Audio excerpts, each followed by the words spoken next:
በስመ አብ ወወልድ ወመንፈስ ቅዱስ አሐዱ አምላክ አሜን። እንኳን በነሐሴ 10 ቀን ታስበውና ተከብረው በሚውሉ የቅዱሳን በዓላት በዚች ቀን የታላቁ ጻድቅና ገዳማዊ አባ አብየ እግዚእ ዓመታዊ ተአምር በዓል፣ የቅዱስ መጥራ በሰማዕትነት ያረፈበት የዕረፍቱ መታሰቢያ በዓል፣ ቅዱስ ሐርስጥፎሮስ በሰማዕትነት ያረፈበት የዕረፍቱ መታሰቢያ በዓል፣ ከበሩ ቅዱሳን ቢካቦስና ዮሐንስ በሰማዕትነት ያረፉበት የዕረፍታቸው መታሰቢያ በዓል በሰላም አደረሳቸው አደረሰን። ቅዱስ አባ አብየ እግዚእ ኢትዮጵያዊ። ነሐሴ 10 በዚች ቀን የታላቁ ጻድቅና ገዳማዊ አባ አብየ እግዚእ ዓመታዊ የተአምር በዓል ነው። በአብየ እግዚእ የተወለዱት በ14ኛው መቶ ክፍለ ዘመን ትግራይ ተንቤን ወይም መረታ ውስጥ ነው። የተባረኩ ወላጆቻቸው አፍቅረነ እግዚእና ጽርሐ ቅድሳት ይባላሉ። አጥምቀው አብየ እግዚእ ሲሉ ስም ያወጡላቸው የወቅቱ ጳጳስ ሰላማ መተርጉመ መጽሐፍት ናቸው። ትርጉሙም በጌታ ዘንድ ታላቅ ሰው ማለት ነው። አብየ እግዚእ በሕፃንነታቸው ሌሊት ባህር ውስጥ ሰጥመው ሲጸልዩ አድረው ቀን ቀን እየተማሩ ብሉይ ከሐዲስ ጠነቀቁ። ገና በወጣትነታቸው ወደ ታላቁ መነኩስ አቡነ መድኃኒነ እግዚእ ወይም ደብረ መንኮር ሄደው መንኩሰዋል። በገዳሙ በጾም በጸሎትና በስግደት ተወስነው ከኖሩ በኋላ ወደ ዋልድባ ሄደው የተሰወረች ቤተክርስቲያን አግኝተዋል። በጊዜው በ40 ቀን አንዲት ቅጠል ብቻ ለቁመተ ሥጋ ይበሉ ነበር። ከዚያም ወደ ሀገራቸው ተንቤት ተመልሰው ዛሬም ድረስ ድንቅ ሆኖ የሚታየውን ገዳም መስርተው ብዙ መናንያንን አፍርተዋል። አብየ እግዚእ ገዳማዊና ጻድቅ ሰው ብቻ ሳይሆኑ ሐዋርያዊ አባትም ነበሩ። ከትግራይ እስከ ደንቢያ ደግሞ ሀገረ ስብከታቸው ነው። አንድ ጊዜ ደቀ መዛሙርትን አስከትለው ለስብከት ሲንቀሳቀሱ ተከዜ ወንዝ አካባቢ ደረሱ። ቀኑ ነሐሴ 10 ነውና ተከዜ እስከ ገደፉ ሞልቶ በ3 ቀናት ባለመጉደሉ ከ1000 ሰዎች በላይ ሲያለቅሱ ደረሱ። ጻድቁ በአካባቢው የነበሩት የአማንያን ወይም አሕዛብ ቢኖሩም ራርተዋልና አምላከ ሙሴ ብለው ጸልየው ወደ ጥልቁ ውስጥ ገቡ። ቅዱስ ሚካኤል አብሯቸው ነበርና ተከዜ ግራና ቀኝ ተከፍሎ መሃሉ የብስ ሆነ። ይህን ድንቅ ያዩ ከ940 በላይ አሕዛብም አምነው በጻድቁ እጅ ተጠምቀዋል። ይህም ዘወትር ነሐሴ 10 ቀን በቤተ ክርስቲያናቸው ጎንደር ይከበራል። ከዚያም እያስተማሩ ጎንደር ደረሱ። ያኔ ጎንደር በቀሃና አንገረብ ወንዞች የታጠረች አንዲት መንደር ነበረች። ጻድቁ ግን ቀን ቀን እየሰበኩ ማታ ማታ ዛሬ ቤተ ክርስቲያናቸው የታነጸበት ስፍራ ላይ ሲጸልዩ ያድሩ ነበር። በዚያ ዘመን ጎንደር ውስጥ ጅብ፣ እባብና መሰል አራዊት ገብተው ሕዝቡን ጨረሱት። ይህንን የተመለከቱት አባ አብየ እግዚእ ወደ እግዚአብሔር አለቀሱ። በፍጹም ልባቸውም ስለ ሕዝቡ ለመኑ። የለመኑትንም የማይነሳ ጌታ ወደ ጻድቁ ቀርቦ በስሜ የተማጸኑ በቃል ኪዳን ያመኑ በምድር አራዊት አይሰለጥንባቸውም፣ በሰማይም እሳትን አያዩም፣ ጎንደርም አራዊት ገብተው ሰውን አይጎዱም ብለዋቸው አርጓል። አባ አብየ እግዚእ በገዳማቸው ተንቤን ለብዙ ዘመናት በቅድስና ኑረው 3 ሙታን አስነስተው ብዙ ድውያንን ፈውሰው ብሔረ ብፁዓንን ጎብኝተው የድህነት ቃል ኪዳንም ተቀብለው በ140 ዓመታቸው ግንቦት 19 ቀን አርፈዋል። ጻድቁ ክብር ለሁሉ ነውና እናስባቸው።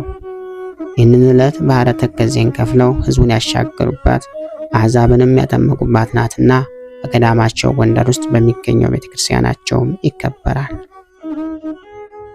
በዚህ ዕለት ታስቦና ተከብሮ የሚውለው ሌላው ቅዱስ አባታችን ቅዱስ መጥራ ነው። በዚህ ቀን በእስክንድርያ ሊቀ ጳጳሳት በቅዱስ ዲሜጥሮስ ዘመንና በከሃዲው ንጉሥ በዳኪዎስ ዘመነ መንግስት ቅዱስ መጥራ በሰማዕትነት ሞተ።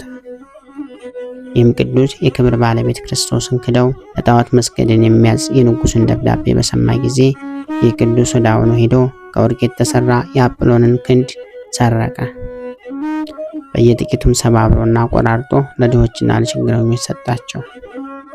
ጣዖቱም አገልጋዮች ክንዱ ተቆርጦ አጵሎንን ባገኙት ጊዜ ስለ እርሱ ብዙዎችን ሰዎች ያዟቸው። በዚያንም ጊዜ ወደ መኮንኑ ቀርቦ ክርስቲያን እንደሆነ በፊቱ ታመነ። ሁለተኛም የአጵሎንን የወርቅ ክንድ የወሰድኩ እኔ ነኝ፣ ለድሆችና ለችግረኞችም ሰጠኋቸው አለው። መኮንኑም በሰማ ጊዜ እጅግ ተቆጣ። አስጨናቂ የሆነ ታላቅ ስቃይንም አሰቃየው። ከዚህም በኋላ ከእሳት ውስጥ ጨመሩት። እግዚአብሔርም አዳነው፣ ያለ ጥፋትም በጤና ወጣ። ከዚህ በኋላ እጆቹንና እግሮቹን ቆርጦ ብዙ ደም ከአፍንጫው ወደ ምድር እስኪወርድ ድረስ ዘቅዝቀው በእንጨት ላይ ሰቀሉት። በዚያንም ጊዜ የእግዚአብሔር መልአክ ወርዶ ቅዱስ መጥራን ፈታው። ከተሰቀለበትም አውርዶ በመዳሰስ አዳነው። አንድ ዕውር ሰውዬ መጣ። ከአፍንጫውም ከወረደው ደም ወስዶ ዓይኖቹን ቀባ። ወዲያውኑም አየ። መኮንኑም ከማሰቃየቱ የተነሳ በሰለቸው ጊዜ ራሱን በሰይፍ ይቆርጡ ዘንድ አዘዘ። የምስክርነትንም አክሊል በመንግሥተ ሰማያት ተቀበለ። በዚች ቀን ታስቦና ተከብሮ የሚውለው ሌላው ቅዱስ አባታችን ቅዱስ ሐርስጥፎሮስ ነው። በዚችም ቀን ዳግመኛ በከሃዲ መክስሚያኖስ እጅ ቅዱስ ሐርስጥፎሮስ በሰማዕትነት ሞተ። በንጉሥ መክስሚያኖስ ፊት ባቆሙት ጊዜ ለአማልክት ሰዋ አለው። የከበረ ሐርስጥፎሮስም እንዲህ ብሎ መለሰለት፣ እግዚአብሔር ኢየሱስ ክርስቶስን አመልከዋለሁ፣ ለእርሱም ሰዋለሁ አለው።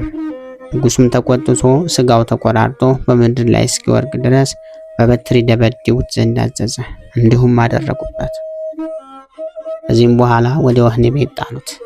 በላያቸውም እንዳሰቱት ሁለት ሴቶችን ንጉሡ ወደ እርሱ ላከ። ቅዱሱ ግን የክርስቶስን ሃይማኖት አስተማራቸው።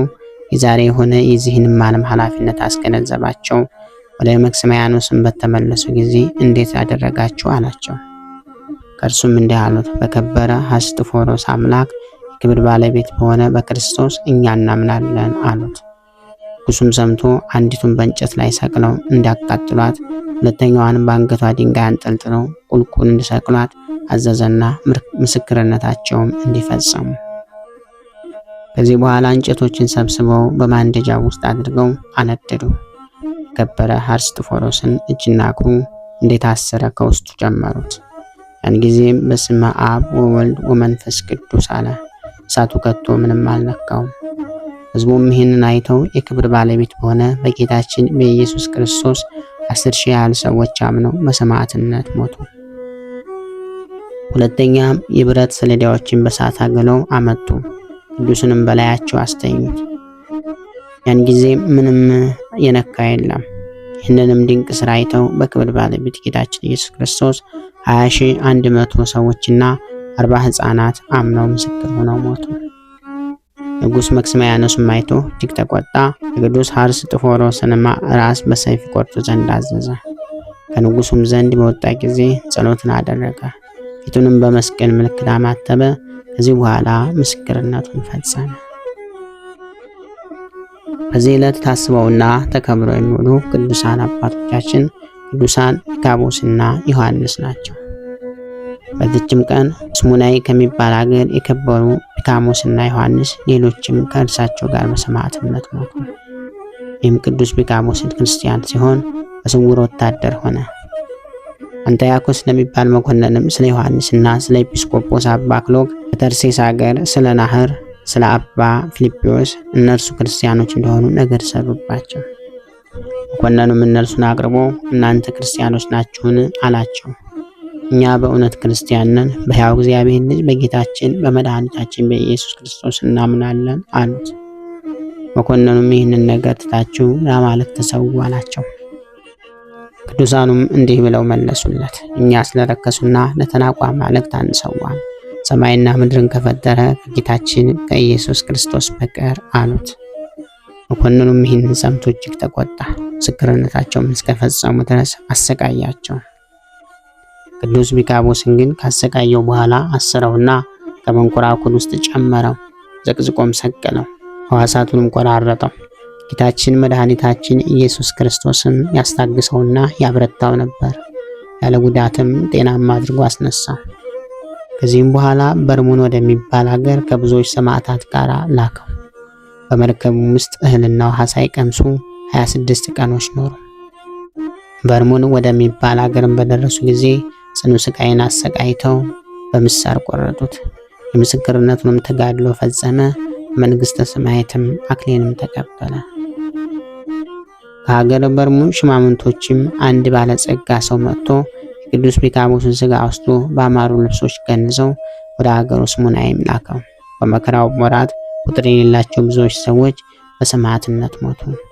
እርሱም ጋር የተገደሉ 95 ሰዎች ናቸው። ከዚህም በኋላ ለቅዱሱ ቤተክርስቲያን ሰርተውለት ስጋውን በውስጡ አኖሩ። ከእርሱም ብዙ ድንቅ ተአምራቶች ተገለጡ። እግዚአብሔር ምስጋና ይሁን። እኛንም በቅዱሳኑ ጸሎት ይማረን፣ በረከታቸውም ከኛ ጋር ትኑር ለዘላለሙ አሜን። ክብር ምስጋና ይሁን አንድ አምላክ ለሚሆን ለአብ ለወልድ ለመንፈስ ቅዱስ ስም እስከ ዘላለሙ አሜን። ወስብሐት ለእግዚአብሔር ወለወላዲቱ ድንግል ወለመስቀሉ ክቡር። ይቆየን።